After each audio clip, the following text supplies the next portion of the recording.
తెలంగాణ అసెంబ్లీలో హెల్త్ పాలసీపై చర్చ జరుగుతోంది. లైవ్ చూద్దాం. వారి పార్టీకి ఓటేస్తారా అనుకున్నారు అధ్యక్ష. ఏమైంది అధ్యక్ష వారు చేసింది? ఇటు నవీన్ యాదవ్ పెద్ద మెజారిటీతోని మా పార్టీ పరంగా గెలిచిండు. పంచాయతీలో కూడా మీరు ఎన్ని సత్యదూరమైన మాట్లాడినా తిరిగి ప్రజలు మాకు పట్టం కట్టడం జరిగింది అధ్యక్ష. ఈ కన్వర్షన్ ద్వారా ప్రభుత్వానికి కూడా రాబడి రావాలి అనే ఉద్దేశంతో పాటు, ఎందుకంటే ప్రభుత్వం వెల్ఫేర్ స్కీమ్స్ తీసుకుపోవడానికి, డెవలప్మెంట్ చేయడానికి వాటికి కూడా నిధులు అవసరం. గత ప్రభుత్వం చేసిన తప్పిదాల వలన ఆర్థికపరమైన ఇబ్బందులు ఏ విధంగా ఎదుర్కొంటారో అనేక సందర్భాల్లో ఇక్కడ ఉన్న ముఖ్యమంత్రి గారు కానీ, ఫైనాన్స్ మినిస్టర్గా ఉన్న డిప్యూటీ చీఫ్ మినిస్టర్ గారు కూడా చెప్పడం జరిగింది. ఆ రోజు నేను చెప్తా ఉన్నాం, పరిశ్రమ భూముల అధ్యక్ష, నేను మళ్ళా వారు చెప్పినప్పుడు చెప్తాము, హాస్పిటల్స్కి, స్కూల్స్కి ఈ పరిశ్రమ భూములు కేటాయింపు చేస్తే నేను మిమ్మల్ని అడుగుతా ఉన్నాను అధ్యక్ష, అప్పుడు ఎందుకు పరిశ్రమల భూములు హోటల్స్కి, హాస్పిటల్స్కి కేవలం వన్ సింగిల్ స్ట్రోక్ ద్వారా ఇస్తే మాట్లాడలేదు అధ్యక్ష. ఇప్పుడు అసలు ఏమి జరగనే లేదు, నిందలేసి ఈ విధంగా చేసే ప్రయత్నం చేస్తూ ఉన్నారు అధ్యక్ష.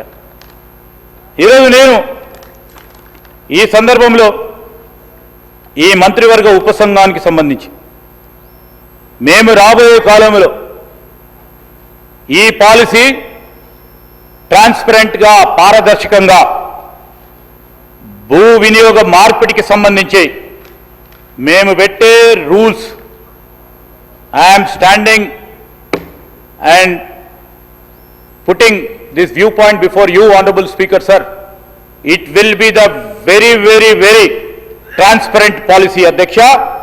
ఏ పాలసీ ఎవరు ఆ పాలసీ ప్రకారం అప్లికేషన్ పెట్టుకున్నా పారదర్శకంగా ఉండే ప్రక్రియను చేపడతాం. ఈరోజు మరి మేమల్లే అధ్యక్ష,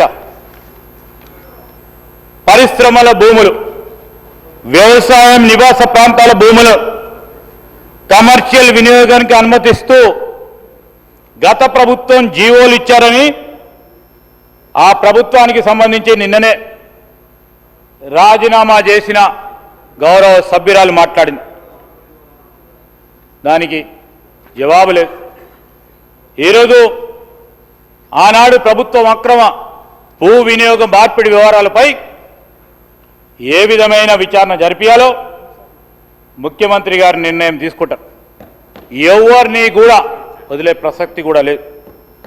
ఈరోజు మనం చూసాం అధ్యక్ష, అప్పట్లో కంపెనీకి అనుకూలంగా ఉంటే 152 ఎకరాల ల్యాండ్ కన్వర్షన్ ఇచ్చిండ్రు. అప్పుడు ఎక్కడ పోయినారు అధ్యక్ష మీరు? అప్పుడెక్కడ పోయారు అధ్యక్ష?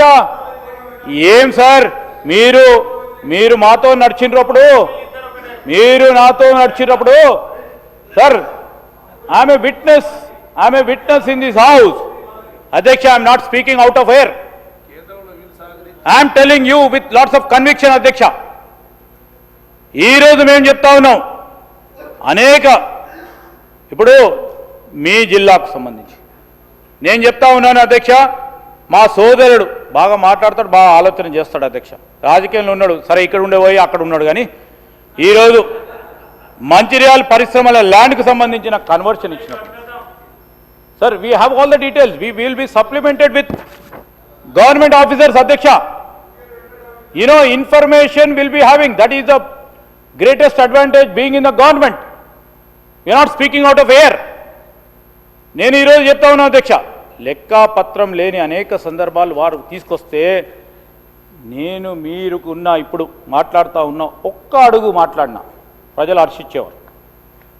నేను ఎందుకు చెప్తా ఉన్నాను అధ్యక్ష, ఇవన్నీ కూడా ఇంకా విషయాలు, ఎందుకంటే ఆన్సర్ చేసేటప్పుడు మీరు అడిగిన ప్రతి ప్రశ్నకు కూడా జవాబు చెప్పాలి. సో మీరు చెప్పిన ప్రతి అంశం పైన ఈరోజు మీరు బయట అడిగిన అన్నీ ఉన్నాయి, ఇక్కడ అన్నీ ఉన్నాయి.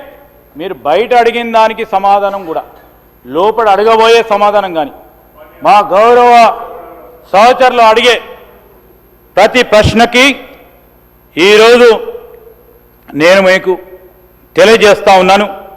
మా ప్రత్యేకమైన లక్ష్యం ఉద్దేశం కూడా పర్యావరణాన్ని కాపాడే ఓ కార్యాచరణ, ఒక లక్ష్యం, భావి తరాలకి త్రాగేందుకు మంచి నీరు, అదేవిధంగా పీల్చడానికి మంచి గాలి, పరిసరాల ప్రాంతానికి ఆరోగ్యవంతమైన వారి భద్రతతో కూడుకున్న వారి జీవితాన్ని ఒక లెగసీగా ఇవ్వాలనే ఒక ఆలోచన దృక్పథమే ఈ హిల్ట్ పాలసీకి నాంది అని మీ ద్వారా గౌరవ సభ్యులకు తెలియజేస్తూ మరి సెలవు తీసుకుంటున్నాను అధ్యక్ష.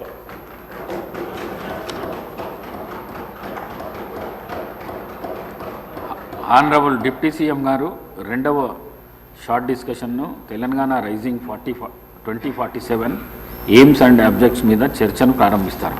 I would like to tell sir because sir నేను గౌరవ సభ్యులకు తెలియజేస్తా ఉన్నాను, బికాజ్ ఈ health policy is a step towards making this Telangana rising 2047 రెండు క్లబ్ చేసి ఈరోజు పెట్టాలనే అంశం పైన మీరు ఇచ్చే సూచనలు సలహాలు కూడా తీసుకుంటాం అధ్యక్ష. మీరు చెప్పే ప్రతి విమర్శను కూడా మేము సానుకూలంగా స్వీకరిస్తాం if it is a positive and constructive criticism. Sir నేను ఈ రెండు అంశాలకు సంబంధించి ముందుకు తీసుకెళ్లే కార్యాచరణలో మీ అనుమతితో మరి గౌరవ సభ్యులందరినీ కూడా కోరుతా ఉన్నాం అధ్యక్ష. డిప్యూటీ సీఎం గారు మీరు మాట్లాడేది మీరు మాట్లాడండి, హెల్త్ గురించి మాట్లాడండి, దాని తర్వాత ఇంకోటి మాట్లాడండి, రెండోసారి మాట్లాడండి.